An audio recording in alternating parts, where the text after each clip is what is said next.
Tuhan bersamamu. Dan bersamamu. Inilah pewartaan Injil suci menurut Santo Yohanes.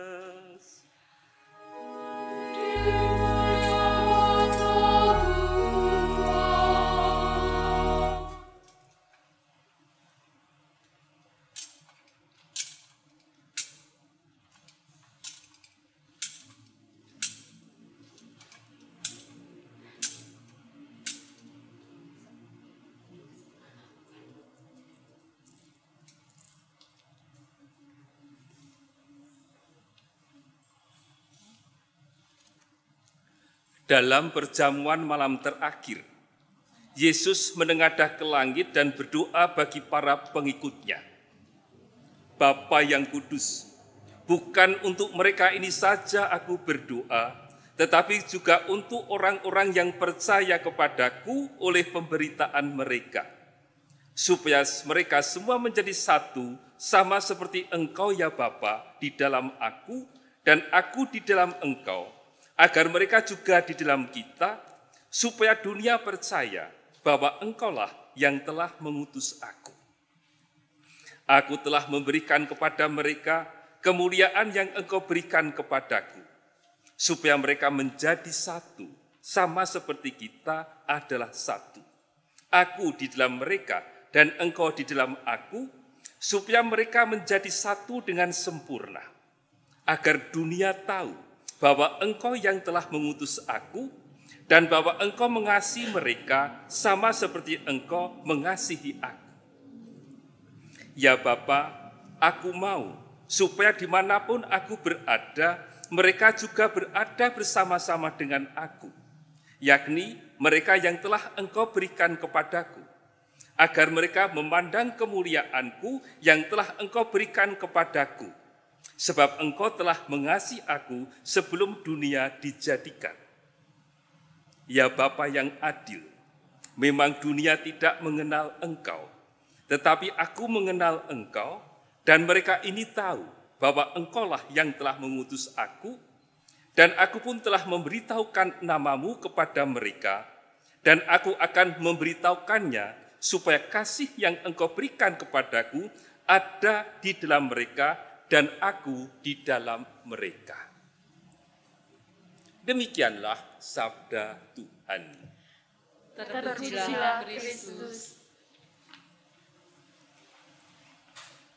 Saudara-saudara terkasih dimanapun Anda sedang berada, saya ingin mengawali permenungan sore hari ini dengan mengulang lagi doa Yesus di bagian awal. Bapa yang kudus, bukan untuk mereka ini saja aku berdoa, tetapi juga untuk orang-orang yang percaya kepadaku oleh pemberitaan mereka, supaya mereka semua menjadi satu, sama seperti Engkau ya Bapa di dalam aku dan aku di dalam Engkau, agar mereka juga di dalam kita. Para saudara sekalian, kalau kita pilah-pilah, ada dua hal yang didoakan oleh Tuhan Yesus dalam Injil yang diperdengarkan pada sore hari ini. Yang pertama adalah doa mohon kesatuan. Yang kedua, doa kesatuan itu tetap dipertahankan oleh para muridnya.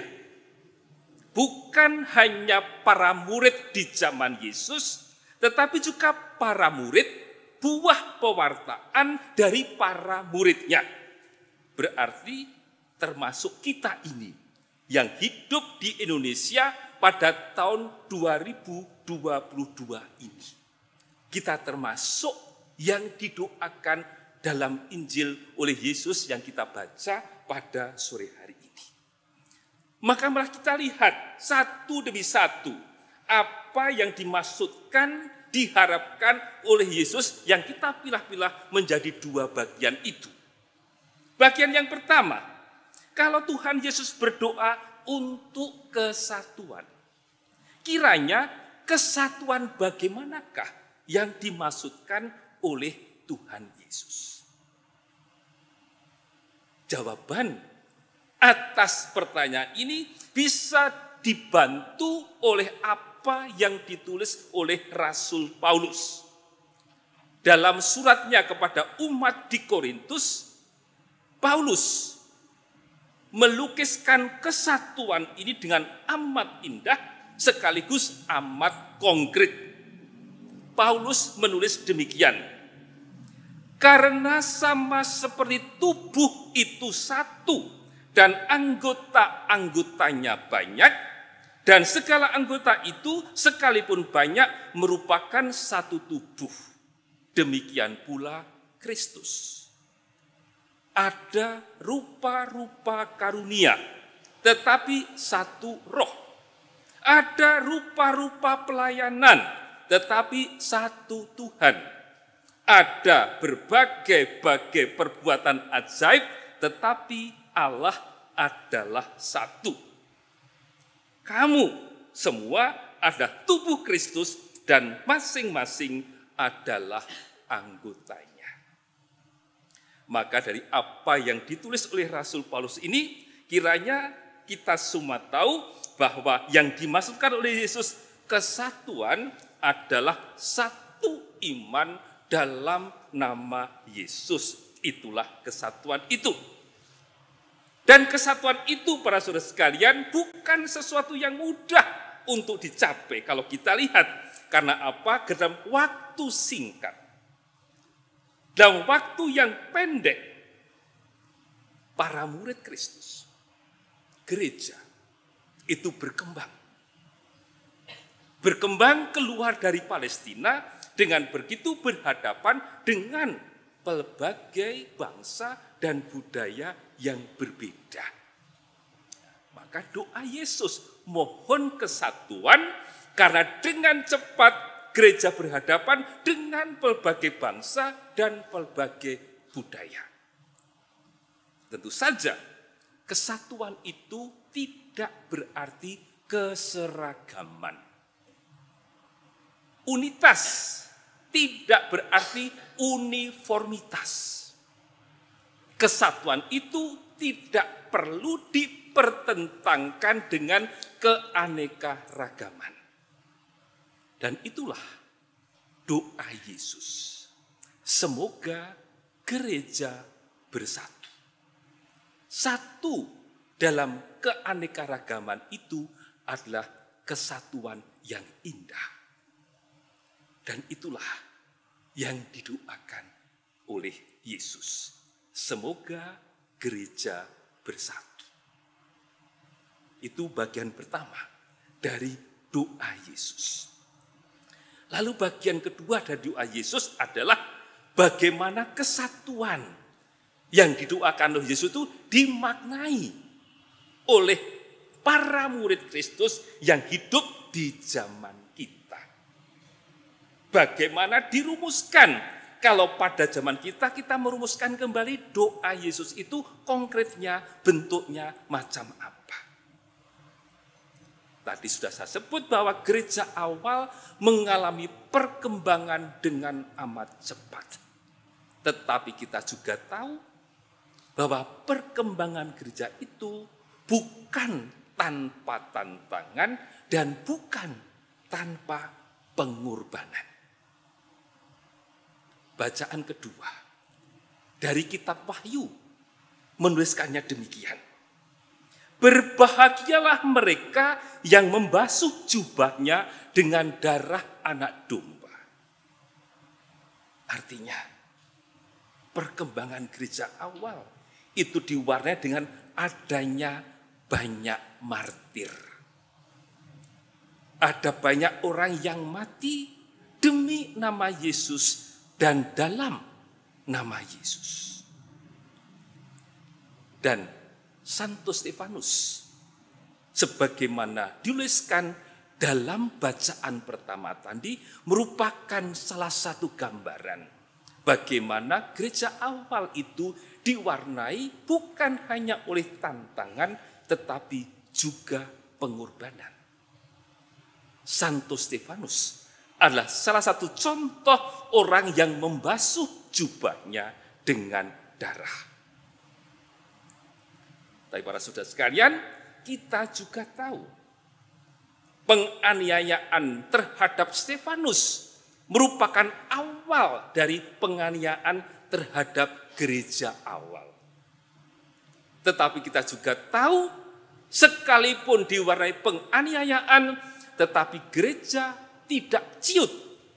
Perkembangan gereja juga tidak takut. Penganiayaan ini justru dipakai oleh Allah. Sehingga para murid karena penganiayaan itu menjadi terpencar, menjadi tersebar. Dan dalam ketersebaran, dalam keterpencaran itulah para murid tetap dengan tekun dan berani mewartakan Injil. Sehingga dengan demikian pewartaan Injil tidak lagi terbatas pada wilayah Palestina, tetapi mulai keluar dari Palestina karena para murid lari untuk menyelamatkan diri. Dan sambil menyelamatkan diri, mereka tetap dengan setia mewartakan bahwa Yesus adalah penyelamat dunia. Sungguh ajaib, sungguh dahsyat, sungguh luar biasa cara Allah menyertai gereja kita. Maka para saudara sekalian, perlu kita ingat bahwa gereja itu, bahwa Yesus itu orang Yahudi. Para rasul, orang Yahudi. Gereja lahir dalam konteks budaya Yahudi. Tetapi dengan cepat, gereja keluar dari wilayah Yahudi. Keluar dari wilayah Palestina. Berjumpa dengan banyak bangsa, berjumpa dengan banyak budaya. Maka otomatis berjumpa, berhadapan dengan tantangan baru, karena harus berhadapan dengan budaya-budaya yang baru. Dan ini merupakan pengalaman yang tidak mudah yang dihadapi oleh gereja. Gereja berhadapan dengan persoalan yang baru, yang harus dihadapi oleh gereja yang masih muda itu. Tantangan yang mengancam pada kesatuan. Persoalannya adalah, apakah gereja akan tetap mempertahankan warna Yahudi, mengungkung diri dalam budaya Yahudi saja, ataukah gereja membuka diri seluas dunia? Apa gereja membuka diri pada budaya segala bangsa? Dan apa jawabnya? Para murid yang membiarkan dirinya dikuasai oleh daya kekuatan Roh Kudus memutuskan bahwa gereja memilih untuk memeluk dunia, untuk membuka diri pada seluruh dunia. Karena memang itulah Yesus telah datang ke dunia, Yesus diutus oleh Allah Bapa untuk menyelamatkan umat manusia seluruh dunia. Kabar keselamatan memang dialamatkan kepada segala bangsa. Yesus diutus untuk memperkenalkan kerahiman Allah kepada segala bangsa. Untuk seluruh dunia. Tidak hanya untuk satu bangsa, tidak untuk satu budaya. Tetapi keselamatan dialamatkan kepada segala bangsa. Pertanyaan terakhir, para saudara sekalian. Lalu di zaman kita, permohonan Yesus tadi, semoga gereja bersatu, itu harus dipahami macam apa. Kata-kata, komentar-komentar dalam berbagai kesempatan tulisan Bapa Suci, Fransiskus kira bisa membantu kita untuk memahami apa yang dimaksudkan kesatuan. Kalau Tuhan Yesus berdoa semoga gereja bersatu, bagaimana harus dimaknai pada zaman kita? Paus Fransiskus menulis demikian. Gereja kita itu Katolik dan universal. Maka gereja kita haruslah menjadi ruang terbuka yang mempertemukan semua bangsa dan budaya. Dinding-dinding pemisah tidak boleh ada dan tidak seharusnya ada di dalam gereja kita. Karena gereja kita adalah rumah bersama. Gereja kita adalah tempat perjumpaan yang menyatukan segala keanekaragaman. Itulah para saudara, rumusan doa Yesus versi baru. Itulah doa Yesus yang bisa dimaknai pada zaman kita. Semoga gereja bersatu dalam segala keberagamannya. Semoga gereja bersatu dalam keanekaragamannya. Maka itulah doa kita. Doa kita yang sudah kita nyanyikan tadi dalam lagu pembuka. Semoga gereja satu padu. Maka marilah kita ulangi doa-doa kita dalam Ekaristi pada sore hari ini. Semoga dalam keanekaragamannya gereja tetap satu dalam iman akan Tuhan kita Yesus Kristus.